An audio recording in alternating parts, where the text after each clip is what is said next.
Imagine a world where cloning is no longer a secretive, high-tech process requiring massive laboratories, but instead as accessible and commonplace as 3D printing.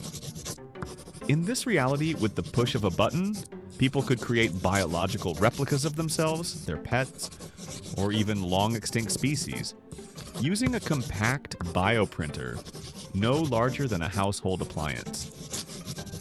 At first, the excitement would be overwhelming. Families could bring back beloved pets, no longer mourning the loss of a dog or cat. Farmers could replicate livestock, producing endless supplies of meat and dairy without the slow processes of breeding. Hospitals could print genetically compatible organs for transplant, erasing wait lists and saving millions of lives. Parents who lost children might attempt to clone them, hoping to restore what was gone. The power of creation, once the realm of nature, would now sit in kitchens, classrooms, and offices. But with such power comes chaos. Identity itself would face a crisis. If you could print another version of yourself, would that person have the same rights? Would they be you or just a copy? In workplaces, cloning could become an exploit, with corporations printing armies of specialized workers to perform repetitive tasks. Governments might restrict or weaponize cloning, creating controlled populations of obedient replicas. The legal system would struggle. Could a clone inherit property? Could a crime be blamed on a copy? Would marriages and relationships survive if partners could endlessly duplicate themselves or others?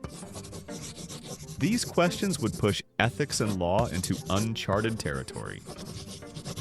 Some societies might embrace cloning as liberation from death and scarcity, while others would see it as a dangerous violation of nature. Culturally, cloning would reshape art, sports, and entertainment. Would a cloned athlete count as the same competitor or an unfair duplicate? Would cloned artists produce the same genius, or would creativity fade when replicated? Identity-driven industries like fashion and music might splinter as cloned icons flood the stage.